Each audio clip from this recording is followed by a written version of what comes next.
Hello students, welcome to Shiny Maths 10ஆம் வகுப்பு பயிற்சி 2.7ல் 4வது கொஸ்டின் பார்க்கலாம்.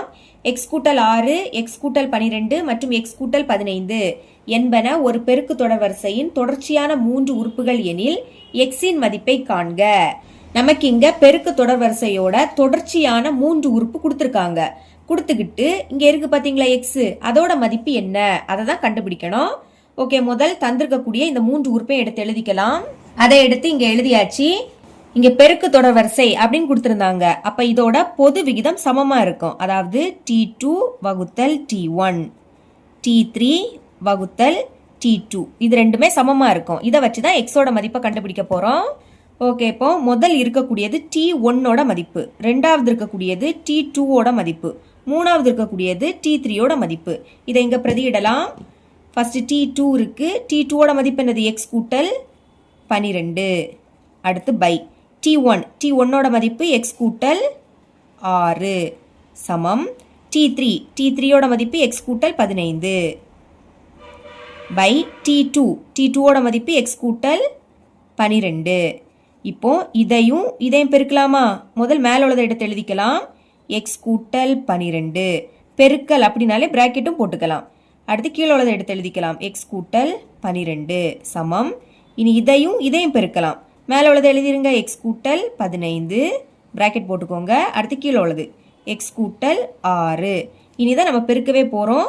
ஃபர்ஸ்ட் இந்த எக்ஸையும் பெருக்கணும். பெருக்கணும் என்ன கிடைக்கும்? எக்ஸ் ஸ்கொயர்னு கிடைக்கும். அடுத்து எக்ஸையும் 12ஐயும் பெருக்கணும்.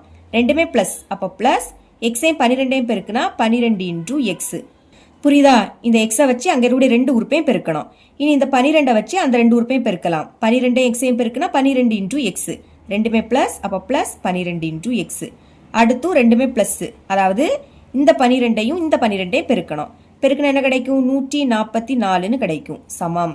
இங்கே அதே மாதிரி இந்த எக்ஸையும் பெருக்குங்க. பெருக்குனா எக்ஸ் ஸ்கொயர்.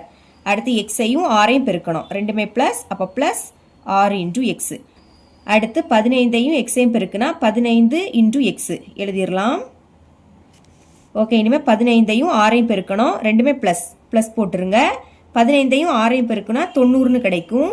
இப்போ பாருங்க, இங்கே எக்ஸ் ஸ்கொயர் இருக்கு, இங்கே எக்ஸ் ஸ்கொயர் இருக்கு. அப்போ கேன்சல் ஆயிடும். அதாவது பிளஸ் எக்ஸ் ஸ்கொயர் இந்த சைடு வந்துன்னா மைனஸ் எக்ஸ் ஸ்கொயரா மாறும். இப்போ பிளஸ் எக்ஸ் ஸ்கொயரும் மைனஸ் எக்ஸ் ஸ்கொயர் என்ன ஆயிடும்? கேன்சல் ஆயிடும். அப்போ நீங்க இப்படியும் கேன்சல் பண்ணிக்கலாம். இப்போ இங்கே எக்ஸ் இருக்கு, இங்கே எக்ஸ் இருக்கு. அப்போ இதை ரெண்டையும் சால்வ் பண்ணலாமா? ரெண்டுமே பிளஸ்ல இருக்கு. அப்போ கூட்டுங்க. 12ஐயும் கூட்டினா 24ன்னு கிடைக்கும். ரெண்டுல எக்ஸ் இருக்கிறதுனால எக்ஸை ஒரு வாட்டி எழுதிக்கணும். அடுத்து இந்த 144. இங்கே அதே மாதிரி இங்கே எக்ஸ் பிளஸ்ல இருக்கு. கூட்டலாமா? 6ஐயும் 15ஐயும் கூட்டினா 21. எக்ஸை ஒரு வாட்டி எழுதிருங்க. பிளஸ் அந்த 90. இனி எக்ஸ் எல்லாம் ஒரு சைடும் நம்பர் எல்லாம் ஒரு சைடும் வச்சுக்கலாம். எக்ஸை இந்த சைடு கொண்டு வர போறேன். முதல்ல இங்க உள்ளதை எடுத்து எழுதிக்கணும். 24 இன்டூ எக்ஸ். அடுத்து முன்னாடி குறியீடு இல்லாட்டா பிளஸ் இருக்குன்னு அர்த்தம். பிளஸ் 21 எக்ஸ் இங்க வந்துன்னா மைனஸ் 21 இன்டூ எக்ஸா மாறும். இனி அந்த சைடு நம்பர் எழுதிக்கலாம். இங்க உள்ள நம்பரை முதல்ல எழுதிக்கலாம். 90. இனி பிளஸ் 144 இங்க வந்துன்னா மைனஸ் 144 மாறும். நடுல மைனஸ், அப்ப கழிக்கலாமா? 24ல இருந்து 21 கழிச்சா 3ன்னு கிடைக்கும். எக்ஸை ஒரு வாட்டி எழுதிருங்க. ஓகே, இங்க மைனஸ், அப்ப கழிச்சு பெரிய எண்ணோட குறியீட போடணும். 144ல இருந்து 90 கழிச்சா 54. பெரிய எண் 144, 90 விடைக்கும் 144 தான் பெருசு. அதோட குறியீடு மைனஸ், அப்ப மைனஸ் எழுதிருங்க.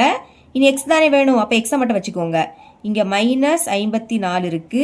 இந்த 3 பெருக்கல்ல இருக்கு. இந்த சைடு வந்துன்னா வகுத்தலா மாறும். அப்ப பைக்கு கீழே இந்த 3 எடுத்து எழுதிக்கலாம்.